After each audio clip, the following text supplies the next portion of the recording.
Hi guys, it's Kristen and today I'm coming to you from inside the closet. Yes, we are in my closet today for a very special episode of Room Remix.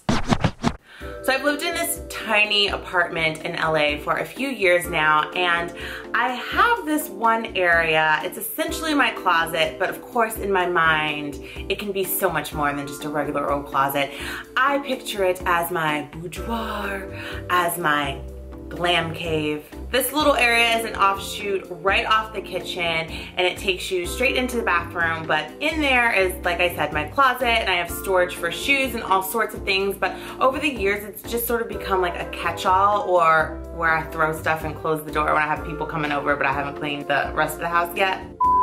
Today, I just wanted to dedicate a little bit of time and give it a little bit of attention so that this room can be as fabulous as I know deep down in my heart that it has all the potential of being. The first step is to assess the space before so we can know exactly what we're working with. This space, as I mentioned, is teeny tiny. I mean, this is it. We're sitting in it. This is all the little glam cave, but I think it is mighty and has great potential. It is great storage for all of my clothes. I have this jewelry armoire in here that's kind of just taking up a bunch of space, and it's probably gonna be the first thing to go. I have great storage for shoes on top of the clothing rack. However, this is just not enough space. So I'm going to have to think outside of the box of a creative way to add more space so that I can store more shoes, honey. Now, something else that this space is missing is a vanity. There's no real place for me to sit and to apply my red lipstick or my eyelashes. So I'm gonna have to come up with something really creative to sort of tackle that problem, especially because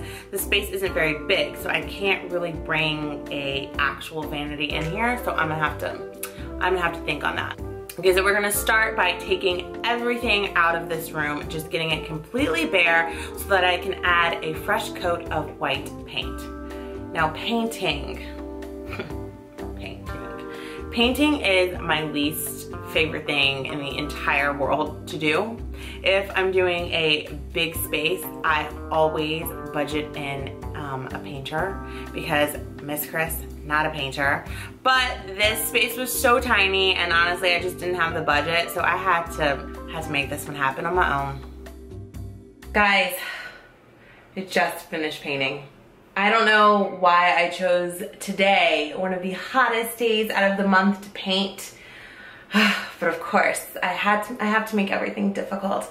So it's like 100 degrees in here because this back area has no AC, and I'm painting, but I've got it done, as you can tell, white. Now this wall I didn't paint because we're gonna do something really, really fabulous with it. So I'm gonna let this dry, and then I'm gonna tackle this accent wall, okay? This accent wall is the first thing you see when you walk into this space, and I really wanted something fabulous here. I wanted a pop of color, I wanted some print, I wanted texture, I wanted to really push the boundaries. Obviously, your first thought is wallpaper, but if you are like me and live in an apartment, someplace that you do not own, I do not think your landlord will take very kindly to walking in and seeing wallpaper plastered all over his or her place. It's really simple to temporarily adhere fabric to your wall with just using liquid starch. It looks like wallpaper and it comes off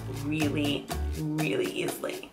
I found this banana print wallpaper or fabric, whatever, soon to be wallpaper, at my local fabric store months ago. So I was so excited that I was finally utilizing this in my space.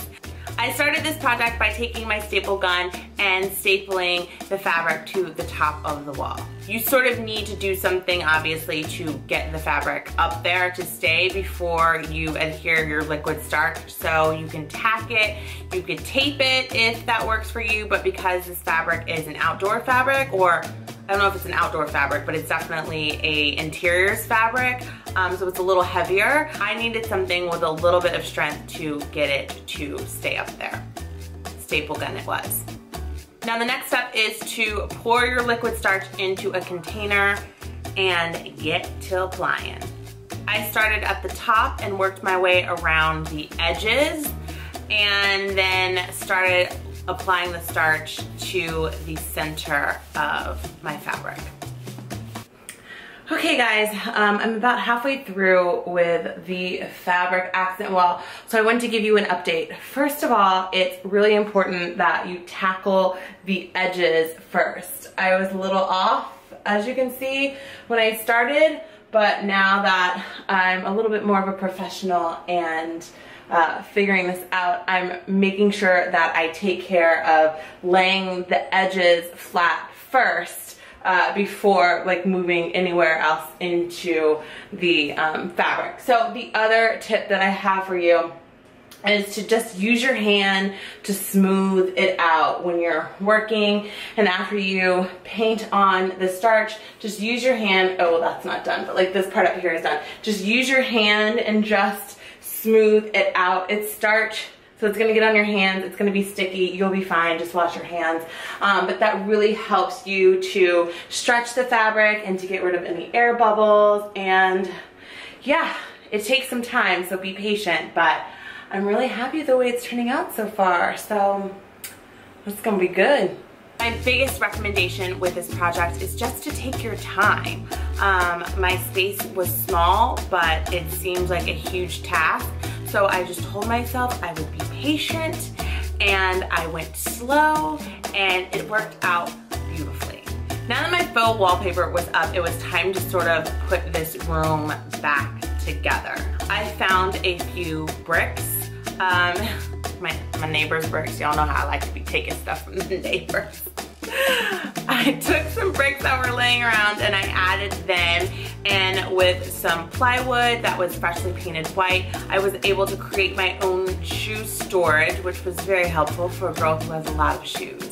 Using some materials that I picked up at the hardware store, I added my own vanity to the space. I love this idea because I was able to cut my vanity to the exact size that I needed for this area. I added a mirror on top and sort of created my own little space, my perfect little glam cave that I can escape to and hibernate and luxuriate in when the world is annoying me.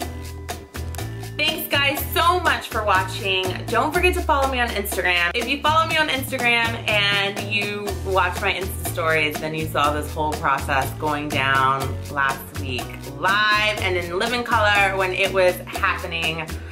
We all survived, and here it is, the final product. So I'm so glad I got to share it with you guys. Thumbs up this video if you guys are into these room remixes and into these decor DIY projects. Don't forget to subscribe. Tell your friends, tell your mom, tell your grandma, tell everybody to subscribe so that we can all be over here sharing in these fun little videos together. Thank you guys again so much for watching, and I'll see you very, very soon.